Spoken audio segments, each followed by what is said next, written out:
Hi,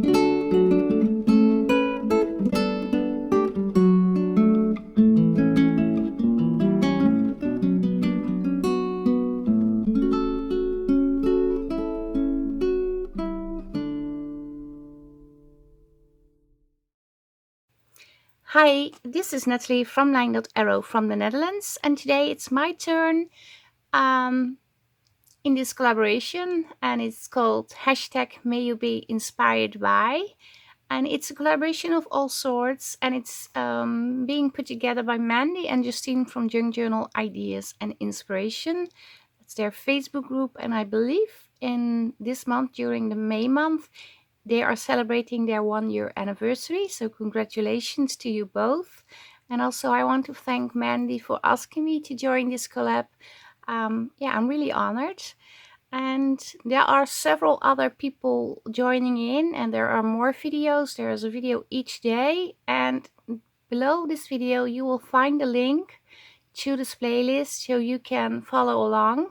And it would be great if you visited all the channels, like, subscribe, and leave a comment, because they are putting a lot of effort and energy in making these videos for you. Yeah, let's get started. Before I go into my tips and tricks, I just want to give you a short update on who I am and from where I started to, well, being where I am now. I wasn't really a crafter. Actually, crafting in the Netherlands is not something I hear a lot. To be honest, I didn't tell people that I was into paper crafting for a very long time because they didn't understand. And still, I have to explain what junk journaling is, because it's not a very well-known thing in the Netherlands. Also, having access to all the supplies like the Tim Holtz stuff, the paper pads, it's been a journey on its own. I remember walking in a craft store and asking for, do you have like Tim Holtz paper pads? And I remember the lady said, Tim who? She didn't even know who it was. That changed because it was a very cool craft store, by the way. It was in my town. It's gone, and I really regret it's gone. But there's a second one nearby, and that's like a happy place to go to, because they have everything sorted, and they even have a corner with only Tim Holtz stuff and so many other cool stuff. But also like buying glue, like the how is it called? Art glitter glue. This wasn't easy to get in the Netherlands.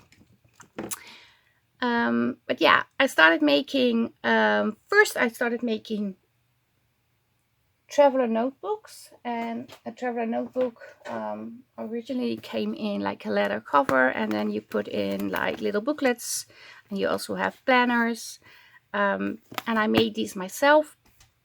I used to make little booklets to go in, and I created like memory keepsake booklets from holidays or things we went through.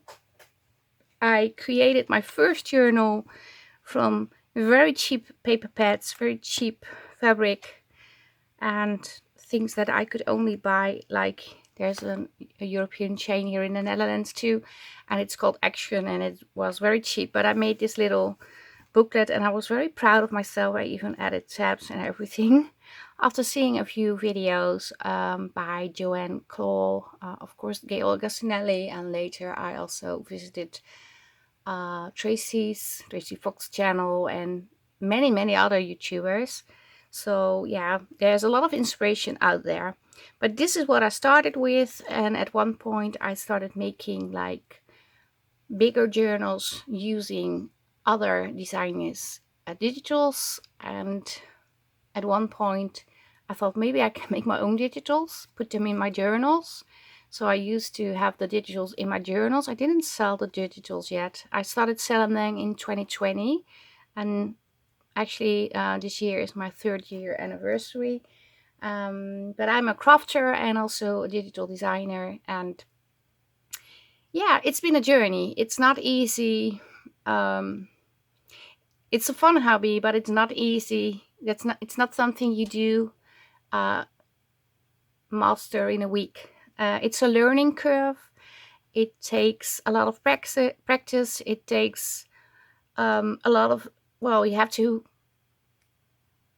need a lot of information to grow in the process.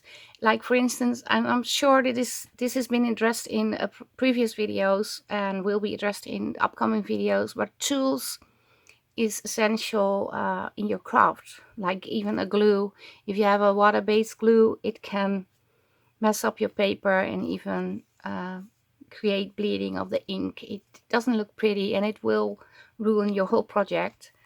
So I had to learn that the hard way. Investing in a good glue, yeah, that's key. Investing in a good pair of scissors. It doesn't have to be expensive scissors, but scissors that cut really well. And like a paper trimmer. I think that are the 3 basic tools that will help you with your projects very, very well. Yeah, and the other thing I want to tell you, and I used to do that, but I stopped doing that. Do not compare. Do not compare your work to somebody else's work.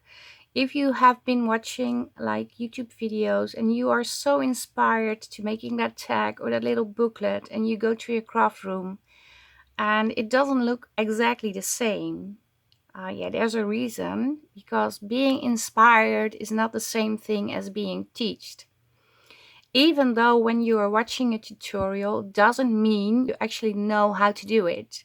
It takes time, it takes practice, and it takes making mistakes. And I made a lot of mistakes and I still make mistakes. If you know my channel, you know that I make things on camera, sometimes a little bit improvised because I do not always know what I'm going to do and I mess up. And when I film, I do try to fix those mistakes also. That's something you have to learn to live with, the fact that you make mistakes, and live with the fact that you are able to correct them and be happy with the end result. That's important. The other thing is, I think, happening to everyone every now and then, is having no mojo, having no energy, having no inspiration. How do you handle having no inspiration or enough energy to actually craft? Well, you do need to craft. In my life, I need crafting to balance. I have work, family, the house, the finance, all the other stuff in the outside world, and then I have my crafting. And that is balanced. That has to be equal, otherwise I will not function very well. I need crafting to clear my head. I need crafting to relax. I need crafting to do not think about things that worry me.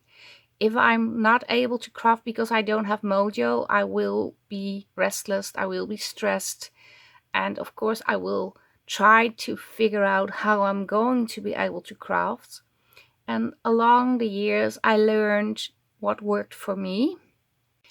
You could make small projects like a simple tag or a small tag. I have several over here. These were actually from a challenge, but you can, if you have a ring or even like a little box, you can make a tag a day and put it in the box. Because when you see several tags together, they might sparkle your creativity again and you are able to create maybe a journal. Another thing you can do is use leftover pieces on your desk. I do that once in a while, put all the pieces in a box and challenge myself to make something from all those pieces. Small things you can make is like a folded envelope and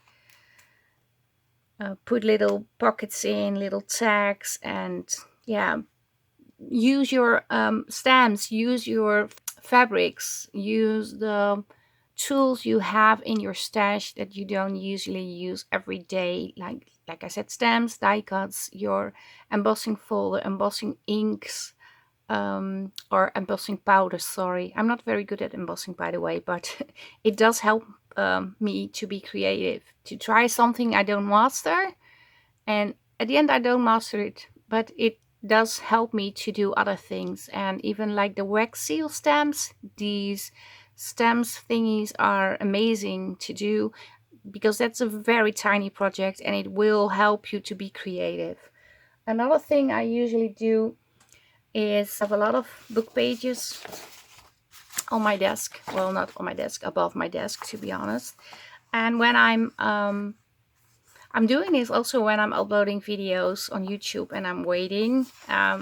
I just started to fold and like trying to make as many pockets in one thing, and then I'm thinking, oh, maybe if you put this over a page, you have a pocket here, a pocket here, and a pocket here, and a pocket here. It's very simple, but if you have this, only this is a project on its own. If you start to embellish it a little bit, do a little coloring, like doodling or using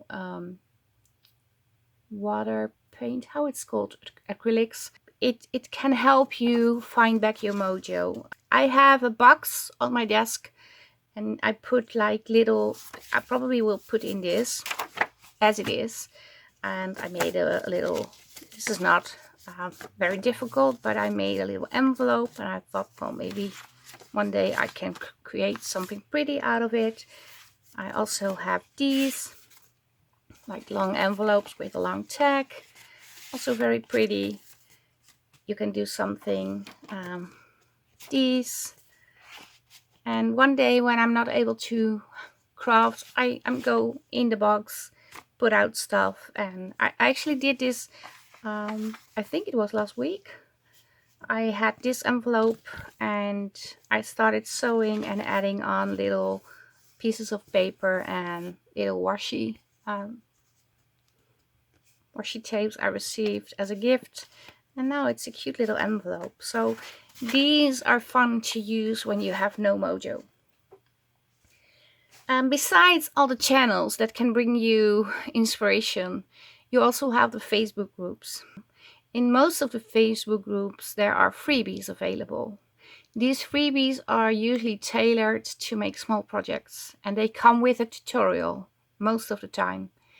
These are very inspirational for you. These can help you out in any dip you have during your creative process. Another thing you can do is join in with the challenges. They usually come with the freebies or with a kit, but you also can use like freebies or your stuff from your own stash. But being in challenges does give you a little extra, to because you want to perform, you want to join in, you want to, it's a little bit competitive also, but not really, but you do want to join in the fun, and it does help you to well, ignite your creativity for sure. Like I said, being inspired is not enough. You have to be taught, and you are your own teacher. Only you can teach how your crafting process is going to be. You are able to have information from all over the internet. The media platforms, they can help you. But that is only information, and you are the only person that can put that information into your project and make something pretty. And don't compare with others. Don't be too harsh on yourself when it doesn't look the same as what you saw in that video. It's your process, it takes time, it takes effort, it takes energy. So yeah, that is my tip. Well, actually a few tips. I hope it does help you. If you still have questions or you think, well, you told something about this or that, but I don't understand what you exactly meant, please leave a comment down below. I will try to help you out in your process. And make sure you watch the other videos too.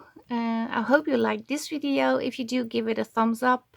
I would love to see you be a subscriber to my channel so you can also see other things I do. At the moment we are busy in the boho challenge together with Suzanne from Nonstop Papercrafts. We have a challenge going on and that is a lot of fun. And yeah, like, subscribe, leave a comment, and I do hope to see you the next time.